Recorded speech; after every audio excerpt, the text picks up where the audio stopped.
আমি যখন ওয়াজের জীবন শুরু করছি প্রায় 30 বছর আগের কথা। আমি ওয়াজ করি 33 বছর হইব। 30 বছর আগে আমি গেছতাম কসবা এক মাহফিল, এক বুড়া বেড়া মাহফিল আইয়া কয় নাগাইশের মুস্তাক ফয়েজি কেড়া। আমি বুঝিয়া বেড়ায় চোখে দেখে না, একটা ফলারে দৈরা লই আইছে। এবারে ঢুকা সেটা আতায় কয় নাগাইশের মুস্তাক ফয়েজি কেড়া। মানুষে নিয়ে আমার ঝইল হাত লাগাই দিছে।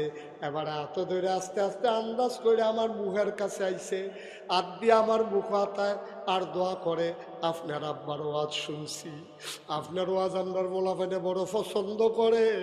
গদি সাইডের ভিতরে দোহানো মাইক দিয়ে আপনার ওয়াজ বাজায়। হুজুর আপনার ওয়াজ ফলাফাইনে বেশি পছন্দ করে, এখান আপনার ভক্ত। আজ আমি আইছি আপনার লগে একটু কথা আছে। আমি কই বন। এবারায় বইছে, আপেল দিছি, আঙ্গুর দিছি, কমলা দিছি। এবারায় খাইছে। ফলাফাইনে আইয়া কয় হুজুর আইয়েন ওয়াজ যাইবেন। বুড়া বেড়ারায় কয় আমার না কথাটা রইছে। ভালো লাগে না? আমি আব্বা তাড়াতাড়ি কর, আমার ওয়াজের সময় হয়ে গেছে। বেড়ারায় দেখি আমার আত্রাটা বাড়াইয়া ধরছে। ধরে কই হুজুর তারারে কোন বাইরে যাইতো। আমি ফলাফাইনে করলাম বাইরে যা। সব যখন বাইরে গেছে এবারায় কান্দে। আমি কই কি তো কান্দেন কেড়ে?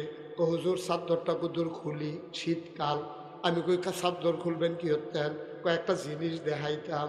এবার চাদরটা খুলছে, এবার একটা জাম্পারা সিল খুলছে, এবার আর পাঞ্জাবিটা খুলছে, এবার আর গঞ্জিটা খুলছে।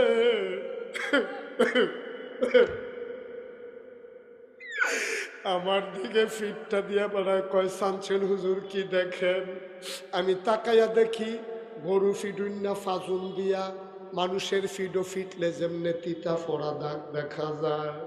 আমি তাকাইয়া দেখি রে ফোড়ারা ফিডের ভিতরে শুধু তিতা ফোড়া দাগ দেখা যায়।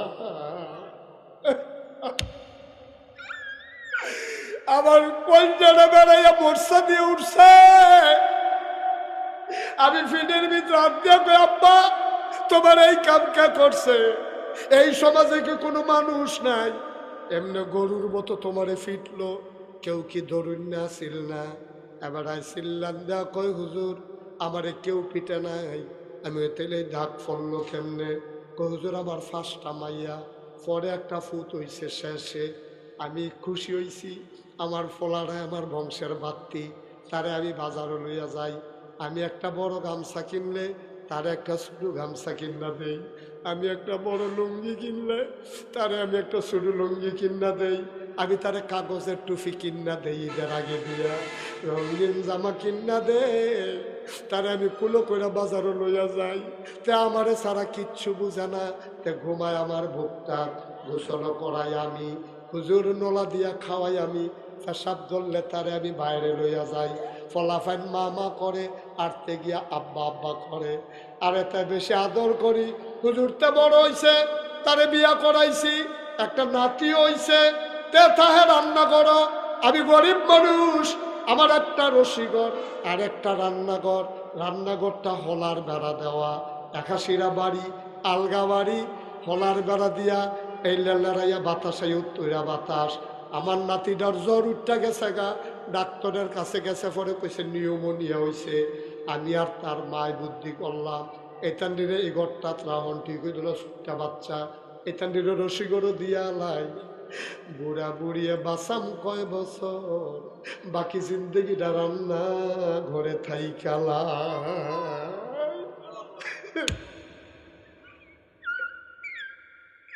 আমি আপনার মা, আমরা রান্নাঘরটা থাকি, তে রসিঘরটা থাকে। তার বউ যায় রান্না খাই। একদিন তে রান্না করাইয়া ঢুকছে, ফিসের ফাইল চায়, তার বউয়ে দেখেনি। তে নিরাল ঢুকা তে আস্তে করে বইয়া আমার একুল দিয়ে বয়াইছে, তার মার একুল দিয়ে বয়াইছে। বয়াতে কান্দন শুরু করছে। আমি কই পুত্রে তুই কে রে কান্দস? তোর মনে কি কোনো দুঃখ আসেনি? তা কান্দার কয় আব্বা আমি তো তোমার একটাই ফুট, তোমরা তো সাইয়া বিয়া করাইছ, সারা রাত কালকা ঘুমাইতাম পারছি না। আমি জিগাইলাম কে রে? কয় বউয়ে খালি কয় আমার বউয়ে তোমরা লগে মিলে আর খাইতো না। আমার বউ মিলে যুদ্ধ হইয়াছে বাবা। আমি চিল্লান দিয়া কইছি আমার বাপের আর একটা ফুট নাই, আমার মার আর একটা ফুট নাই। আমি যদি তারা আলগা করে দেই, আমার মায় বুড়া বেড়ি বেড়ির শরীর কাফে, এ বেড়ি চোখে দেখে না, এ বেড়ি রানবো কেমনে, খাইবো কেমনে। হুজুর হুজুর তে কইয়া কান্দন শুরু করছে। আমি তারে নিচ্ছা ফুচ্ছা কইছি, ফুতরে আমরা বুড়া বুড়িয়াই খাইয়ে গীতা, তোর মা একবেলা রানলে 3 বেলা খানা হইব, থাক তুই ঝগড়া করিস না, তুই যুদ্ধ হইয়া যাই গিয়া। হুজুর তো বাবার দিকে চাইয়া আমি তার অনুমতি দিছি, তার যুদ্ধ হইছে। তারে তার বউয়ে তার মান নামে খালি হেসা মিশা কথা কয়। তে ফাত্রের চাইছে গরুরে বান্ধা গড়ও গেছে না, রোদের ভিতরে আলসই আইছে। তার বউয়ে তার মান নামে কিতা জানি মিশা কথা কইছে, তার সেতুরটা রইছে এমনি আলসই আইছে রোদের ভিতরে। দৌড় দিয়া ফাঁক ঘরটা ঢুকা তার এই বুড়া মাদার চুল্লি ধরে টান দিয়া উড়ান দাঁত ফালাইয়া ইচ্ছা মতো পিটাইছে। আমি বাইতে আসলাম না। তার মায় হাউবাউ করে কান্দে। আমি কই জানি গেছিলাম, গাড়া তাইয়া তার মার চিল্লান হইনা এমনি চোখে কম দেখি দিছি দৌড়। দৌড় দিয়া দেখি উড়ানের ভিতরে গইরায় আর কান্দে। আমি দৌড় দিয়া গিয়া ফাজুনটা ধরে কইলাম, আরে করস কি? আর এটা না তোর মা, তোরে না 10 মাস 10 দিন ফেরো লইছে, 2.5 বছর না তোরে বুকের দুধ খাওয়াইছে। ফেরেতে বারণের সময় ঠ্যাংডি যখন উফরে উঠছে, ফাওড়া যখন নিচে নামছে, তুই একটা লাথি দিয়ে আইস, হেই দাগটা ব্যথাটা এখনো তোর মায় বলছে না, তুই এটা কি করলি? আবার তারে যখন গিয়া ব্যথ ধরছি, তার মারে সাইরা দিয়া আমি যে তারে আদর করতাম, ছোট লুঙ্গি কিন্না দিতাম, মরাইয়া মরাইয়া গোসল কইরা দিতাম, তারে যে কুলো কইরা বুকের ভিতরে রাইখা ঘুম পাড়াইতাম, তারে যে লোকমা দিয়া খাওয়াই দিতাম, যে ত্রি আদর আমি এত বছর লাগাইয়া করছি, তে সব দিয়া ধরা যা আমার ফিডো ফিরাই দিছে।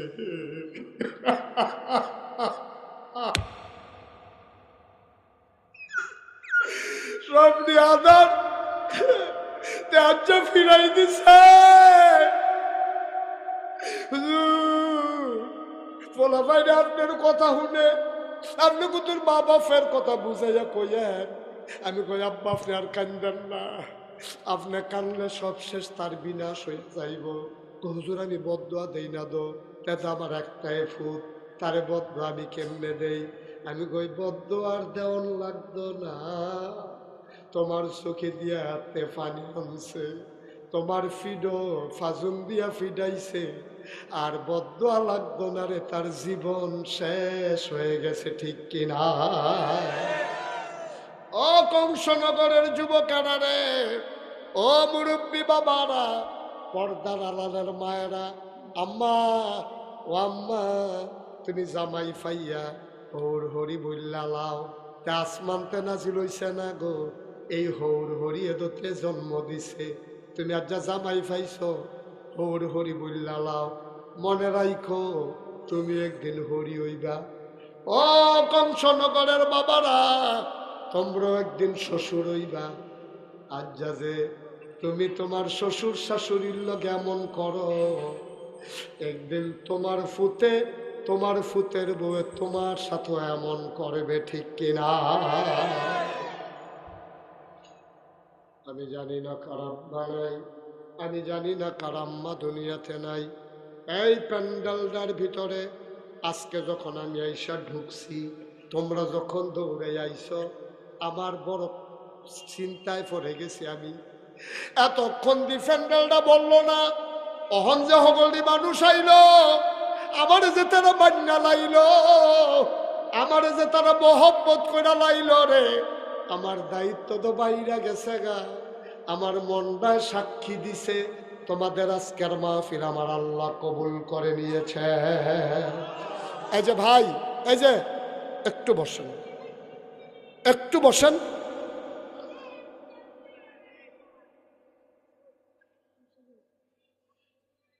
আহা, কথাটা শুনলেন না? না, ওয়াশরুমে তো আধা ঘন্টা পরেও যাওয়া যায় ভাই। এবারে একটা ভাব দেখাইয়া বাড়িল, আল্লাহ মাফ করো, সবাই কোনা আমিন।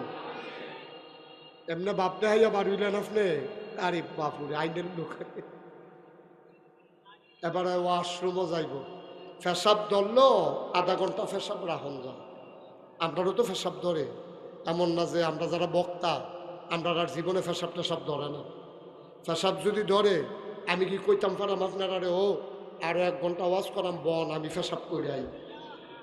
আপনারা তো পারেন, আপনারা তো পারেন, আমি তো পারি না। আমার ফেসাব ধরলো, যত কষ্ট আমি শেষ করে যাওয়ান লাগবো, কিন্তু আপনারা তো বেড়াগিরি দেখাই উঠতে থাকি তুলে পারেন, কারণ আপনার তো সমস্যা নাই, ওদের চিন্তা করে চলন লাগে। 1 মণ দুধের ভিতরে 1 ফোঁটা চনাই যথেষ্ট। এত বড় একটা মাহফিলে একজন মানুষ উঠে যাওয়া, এটা মোটেও দুষ্টি সুন্দর জিনিস না, এটা বড়ই কষ্টের কথা, ঠিক কিনা কম? আপনি আসছেন, জোর করে কেউ আনে নাই তো, আপনি বাঁচলেন আবার আগামী বছর মাহফিল হইতেন, ঠিক কিনা কম? কোন রঙের ঘোড়া দৌড়াইতে আছেন? আব্বা আম্মার জন্য দোয়া হইব, আপনি উঠতে যাইতে আছেন। যাওয়ানোর সময় সাদা কাগজে একটা লাইন লেখা লইয়া যান, আপনি যেদিন কবরও যাইবেন আপনার ফুতে মাহফিল আইব দূরের কথা, কাছে দিয়েও আইতো না, ঠিক কিনা? আপনি আপনার মাল লাইকা দোয়া করতেন না পারলে, আপনি আপনার বাপের লেগে দোয়া করতেন না পারলে, আপনার লেগে আপনার ফুতে দোয়া করবো এই আশায় বইয়া রয়েছেন আপনি। এত সুজা দুনিয়া, এত সুজা না আব্বা, খেতের চাহা খেতে বাংলা।